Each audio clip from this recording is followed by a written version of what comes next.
Hello there, Star Wars toy fans. This is Jim. Thanks again for taking the time to stop by my channel. Well, the topic of today's video happens to be the Hoth Ice Planet Adventure set that Kenner produced. This was available in 1980 and was one of 3 play sets that they made for the Ice Planet Hoth, the other 2 being the Turret and Probot set and the Imperial Attack Base. This is one from my childhood, and you can see the box is a little bit worse for wear, probably because it was out in storage for quite a while. Looking here, you can see things were duct taped together at one time, and anyway, the end cap looks very similar to what you've seen before. Looks like we bought this at Ralph's. I know it was in Yakima. $16.75. That was quite a bit of money back then. I believe I used my Christmas money. We were visiting my uncle there in Yakima at the time. There's the other side. This happens to be the same as the front, exactly the same. Well, let's take a look at the instructions. I can remember receiving this, well, actually purchasing this as a kid, and realizing how disappointed I was because it was really not a whole new play set. It was kind of Land of the Jawas reinvented. Here we have the parts there. It's quite a big instructional layout that you got going. Shows you the assembly. It's like Land of the Jawas.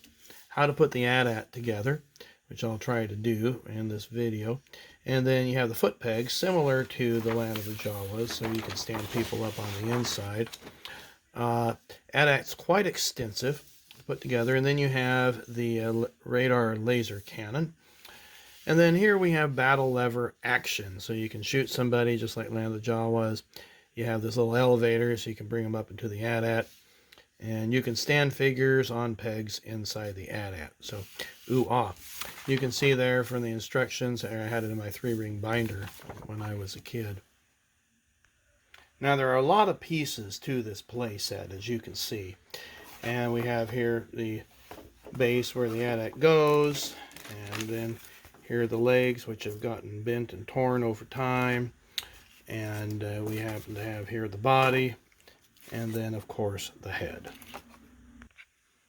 I always get worried when I reassemble this thing if anything's going to get bent anew. But I think things worked out pretty good. I didn't fully assemble the elevator, but here you go. I mean, you can see how that would slide up and down just as going on the inside.